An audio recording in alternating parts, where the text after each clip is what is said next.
महासागर।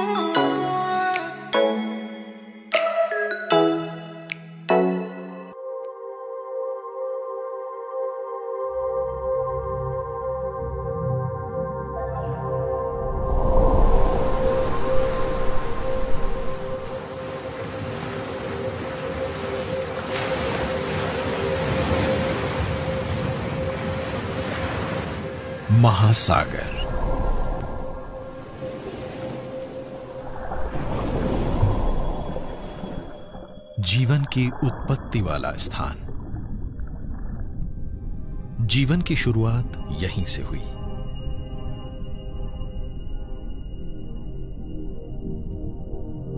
सूर्य की ऊर्जा से मदद लेकर महासागर विविध और पेचीदा पर्यावासों को संचालित करते हैं।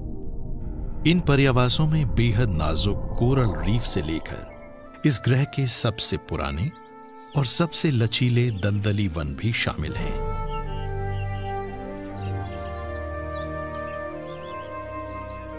ये हैं मैंग्रोव या गरान वन। ये हमारी तटरेखाओं के संरक्षक हैं।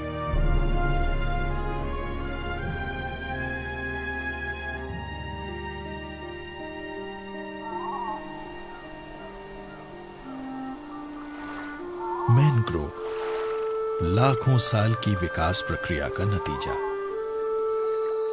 मैंग्रोव वन खारे पानी वाले ज्वारीय इलाकों के मुताबिक ढल चुके जंगल हैं और इन्हें पृथ्वी के सबसे उपजाऊ और जैव विविधता वाले दलदली वन माना जाता है।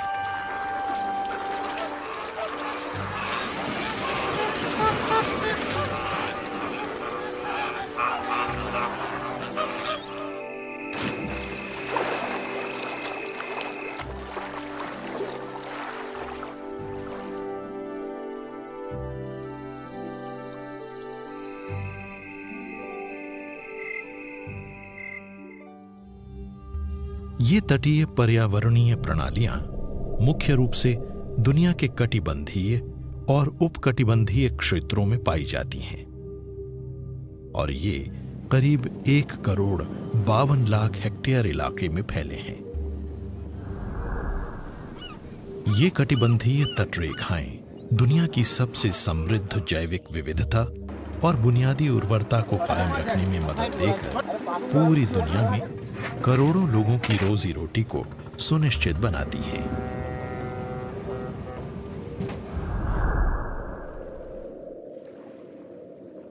मैंग्रोव वनों की बढ़वार वहां होती है जहां समुद्र की मुलाकात जमीन से होती है और ये वहां तटीय कटाव, तूफानों और लहरों के खिलाफ एक प्राकृतिक अवरोध बनाते हैं।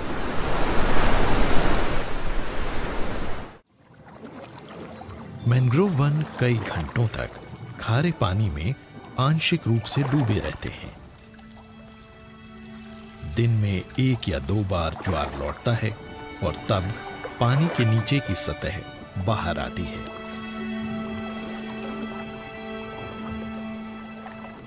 इसके साथ ही नजर आती हैं मैंग्रोव वनों की अनूठी ऊपर की ओर उठी हुई जड़ें।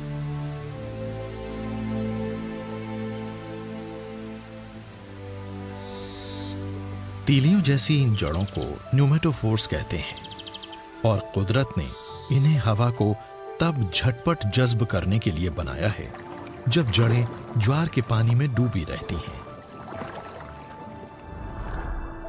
ये जड़ें जिस पानी को जज्ब करती हैं उसमें से 90% से भी ज्यादा नमक को बाहर रख पाती हैं। जो नमक पौधे में दाखिल हो भी जाता है वो भी बाहर निकाल दिया जाता है। कुछ मैंग्रोव प्रजातियों की पत्तियों में विशेष कोशिकाएं होती हैं जिससे पत्तियों की सतह पर नमक के क्रिस्टल उभर आते हैं जो आखिरकार फिर समुद्र में ही गिर जाते हैं। मैंग्रोव वनों की पत्तियां भी खास तौर पर ढली हुई होती हैं। ये अपनी दिशा को बदलकर खुद को दोपहर की तीखी धूप से बचा लेती हैं। इससे इन्हें सुरक्षा मिल जाती है और भाप बनकर उड़ने वाले पानी की मात्रा भी कम हो जाती है। विशेषज्ञों के मुताबिक हर साल पूरी दुनिया में 1,80,00,000 मीट्रिक टन से ज्यादा कार्बन को ये मैंग्रोव वन जज्ब कर लेते हैं। मैंग्रोव और कोरल रीफ एक दूसरे पर आधारित हैं।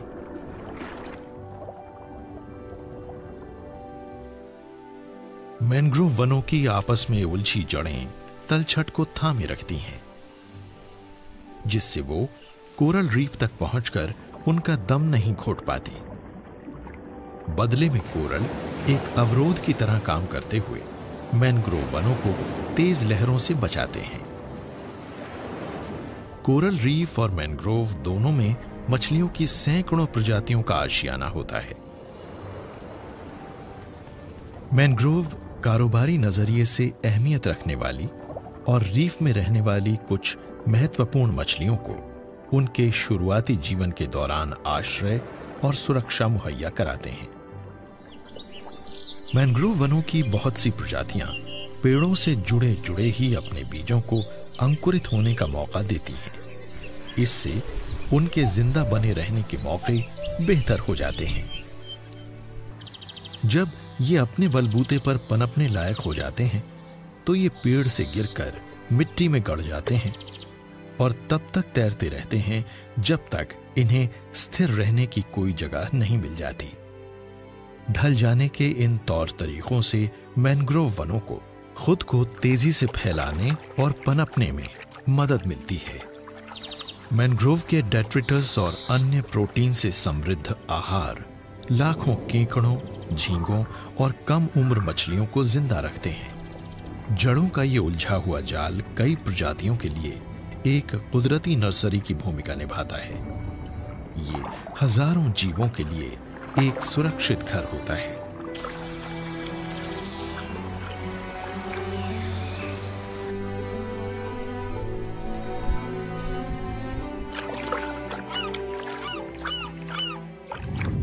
भारत की करीब 20% आबादी इन तट रेखाओं के 50 किलोमीटर के दायरे में रहती है और अपनी रोजी रोटी के लिए इन महासागरों पर निर्भर करती है।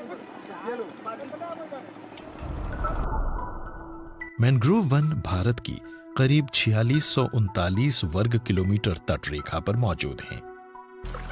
यहां मैंग्रोव की 39 प्रजातियां और 89 संबंधित प्रजातियां पाई जा सकती हैं।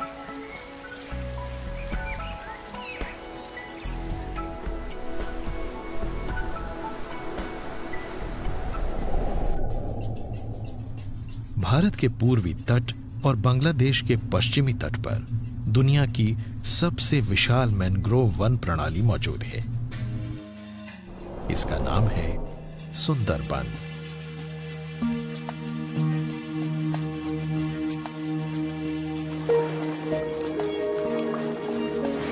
ये यूनेस्को की एक वर्ल्ड हेरिटेज साइट और एक बायोस्फीयर रिजर्व है।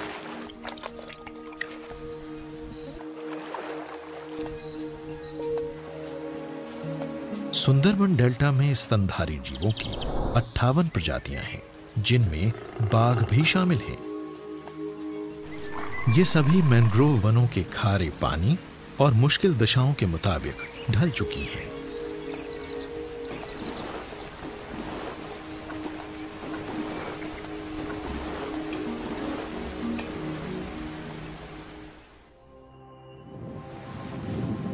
बंगाल की खाड़ी एक बेसिन की तरह काम करती है और पोषक तत्वों को इकट्ठा करती रहती है। नदी पानी डिस्चार्ज करती रहती है और मैंग्रोव वनों से आने वाले जैविक पोषक तत्व दुनिया के सबसे विशाल खारे पानी वाले क्षेत्र की रचना करते हैं, जिससे ये प्रजातियां जिंदा रह पाती हैं। और इससे हर साल करीब 20 लाख टन मछलियां मिलती हैं।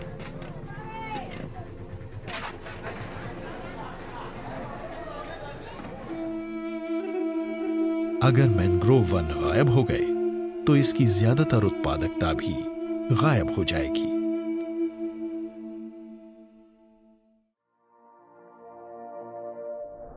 सुंदरबन के मैंग्रोव वनों पर करीब 32 लाख लोग और स्थानीय समुदाय निर्भर करते हैं, जो यहां हजारों साल से रहते आए हैं। इन समुदायों ने इन मैंग्रोव वनों को अपना घर बना रखा है। भारत में 4 लाख से भी ज्यादा मछुआरे अपनी रोजी भारत के मैंग्रोव वनों के डेल्टा से ही कमाते हैं। सुंदरबन के मैंग्रोव वन प्राकृतिक संसाधन भी मुहैया कराते हैं। इनमें आहार, जलावन की लकड़ी, खेतों के लिए बलुआ उपजाऊ मिट्टी और शहद शामिल हैं।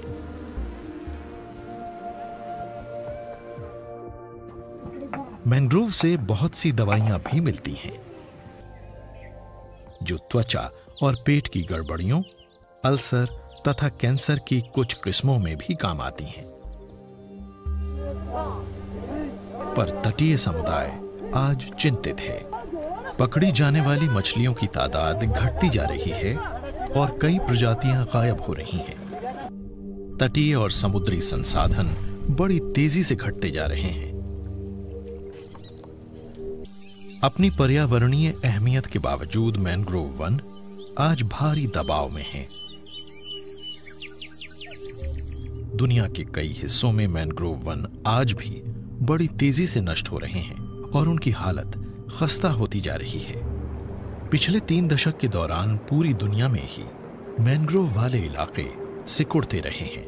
ऐसा ज्यादातर वनों की कटाई, उनकी बदहाली, ताजे पानी को दूसरी ओर मोड़ने और इनके और जमीनी इस्तेमाल के कारण हो रहा है, जैसे कि झींगों की हद से ज्यादा फार्मिंग और खेती। इसके साथ साथ तट रेखाओं के इर्द गिर्द इंसानी आबादियां भी बढ़ी हैं। आज दुनिया की करीब 60% आबादी समुद्रों के किनारे बसे शहरों और बस्तियों में रहती है। रिहायशी इलाकों को बनाने के लिए मैंग्रोव वनों के काफी बड़े हिस्से साफ कर दिए गए हैं। तटीय उद्योगों और सड़कों को बनाने के लिए भी इन्हें बर्बाद किया गया है। जंगलों के गायब होते जाने से इन समुदायों को जलावन की लकड़ी इकट्ठी करने के लिए जंगलों में और गहराई तक जाना पड़ रहा है।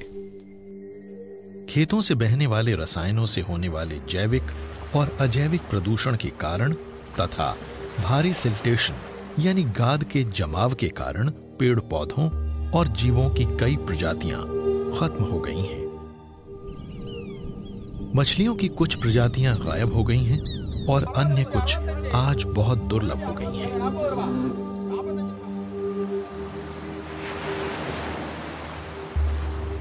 पिछले 50 साल के दौरान 40% से ज्यादा मैंग्रोव वन क्षेत्र पूरी दुनिया में गायब हो चुके हैं और इनकी क्षति साल दर साल जारी है।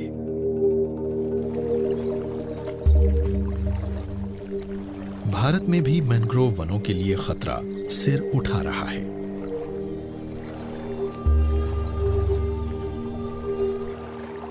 खुशकिस्मती से पिछले कुछ बरसों के दौरान सुनामी के बाद मैंग्रोव पर्यावरण प्रणाली के बारे में जागरूकता और उसकी अहमियत के बारे में समझ बढ़ती गई है, जिससे कानूनों में बदलाव आए हैं और इन कीमती और जरूरी संसाधनों का संरक्षण और इनका बेहतर प्रबंधन होने लगा है। भारत के पश्चिमी तट पर गुजरात में 90% मैंग्रोव वन कच्छ की खाड़ी के आसपास स्थित हैं, जबकि बाकी मैंग्रोव खंबात की खाड़ी में और दक्षिणी तट पर मौजूद हैं। जुम्मा भाई एक पूर्व वन रक्षक और जामनगर के वासी हैं, जो गुजरात के बड़े औद्योगिक नगरों में से एक है। उन्होंने यहाँ आते बदलावों को देखा है। पहले मैंग्रोव बहुत अच्छे थे, बहुत बड़े थे। 82 में सभी खत्म हो गए थे मैंग्रोव। कोई जगह क्रीक के किनारे जो थोड़े बहुत बचे थे वो थे, लेकिन ऊपर जो मड फ्लैट पे वो सब खत्म हो गए थे। नौलखी से लेके ओखा तक के मैंग्रोव सब भी साफ हो गए थे। मैंग्रोव में जो ग्रेजिंग होता था कैमल के ज़रिए, और ये जलाने के लिए लकड़ी भी ले जाते थे काट के, तो वो दोनों बंद हो गया। तो उसके बाद मैंग्रोव में ज़्यादा स्पीड आई जर्मिनेशन की, और उसके बाद बढ़ने लगे। तो आज समझो कि ये एरिया जो पूरा है यहाँ पे भी, और नौलखी से ओखा तक वो सभी जो ओपन हो गए थे वो अभी मैंग्रोव आ गए उधर। मैंग्रोव वनों वाला इलाका खत्म न हो और क्षत विक्षत पर्यावरण प्रणालियों को बहाल किया जा सके, इसके लिए वैज्ञानिकों की मदद और ऐसी रणनीतियों की जरूरत है जिससे भूमि का कोई अन्य इस्तेमाल रोका जा सके और समुद्री पानी की घुसपैठ भी। राज्य के वन विभाग के साथ मिलकर भारत सरकार ने तट के साथ साथ मैंग्रोव लगाने का एक अभियान शुरू किया है। इस प्रोजेक्ट का लक्ष्य स्थानीय समुदायों और स्वयं सेवकों की मदद से कट चुके मैंग्रोव वनों को बहाल करना और मौजूदा मैंग्रोव वनों को कायम रखना है। तट रेखाओं के आसपास कई स्व-सहायता समूह यानी सेल्फ हेल्प ग्रुप्स भी बन गए हैं ताकि लोगों में जागरूकता पैदा करके उन्हें मैंग्रोव की बहाली से जुड़ी गतिविधियों में शामिल किया जा सके। अब कई स्थानों पर बहाली का काम चल रहा है जहां कभी ऐसे वन बहुलता से पाए जाते थे। इस कोशिश का मकसद है बदहाल और कहीं कहीं से कट चुके मैंग्रोव वनों को बहाल करना। सिर्फ सुंदरबन में ही 3500 किलोमीटर से ज्यादा लंबे बदहाल तटबंधों पर वन पहले ही लगाए जा चुके हैं ताकि मिट्टी वाले इन मैदानों और तटबंधों को स्थिर बनाया जा सके।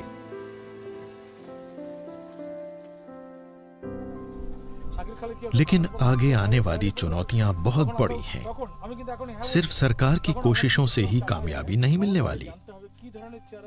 मिलीजुली कोशिशें और इन वनों पर निर्भर रहने वाले समुदायों की हिस्सेदारी बेहद जरूरी है ताकि इन नवजात वनों की कामयाब बढ़वार और सुरक्षा हो सके। संयुक्त मैंग्रोव प्रबंधन यानी जॉइंट मैंग्रोव मैनेजमेंट JMM कार्यक्रम भी शुरू किए गए हैं ताकि गांव वालों के लिए रोजी के वैकल्पिक जरिए जुटाए जा सकें।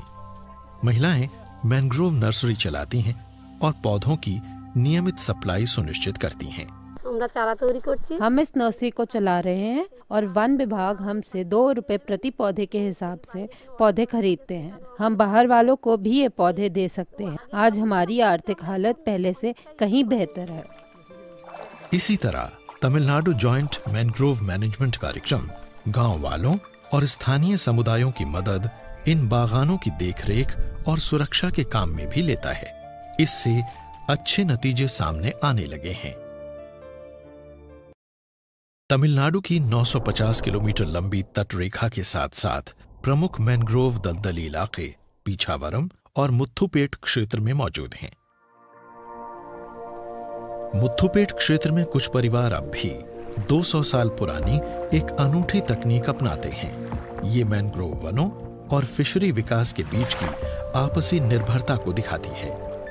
ये है कैनाल फिशिंग यानी नहरों में मछलियां पकड़ना।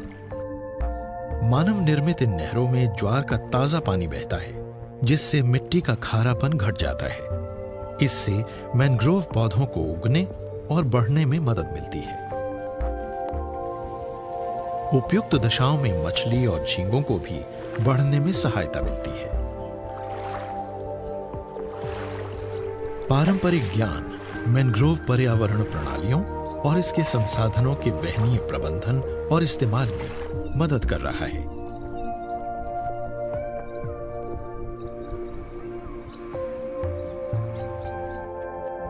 सामुदायिक हिस्सेदारी और वैज्ञानिक प्रबंधन बागवानों में अंतर ला रहा है। पिछले 20 साल के दौरान भारत के मैंग्रोव वन 4000 वर्ग किलोमीटर से बढ़कर 4600 वर्ग किलोमीटर तक पहुंच गए हैं।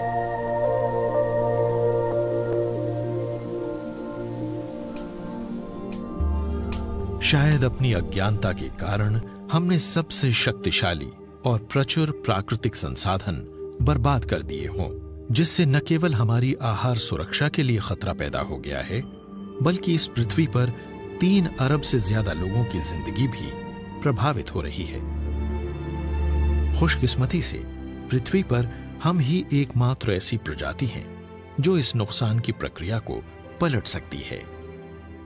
मैंग्रोव वनों को बहाल करने और उनकी सुरक्षा करने के सामूहिक प्रयास फौरन किए जाने चाहिए, ताकि पर्यावरण प्रणाली को फिर से सेहतमंद बनाकर इंसान और प्रकृति के बीच के संतुलन को बहाल किया जा सके। इससे न सिर्फ लाखों करोड़ों लोगों का, बल्कि हमारी तट रेखाओं के इन खामोश अभिभावकों और संरक्षकों का भी एक वहनीय और सुरक्षित भविष्य सुनिश्चित हो पाएगा, जिनका नाम है मैंग्रोव यानी गरान वन।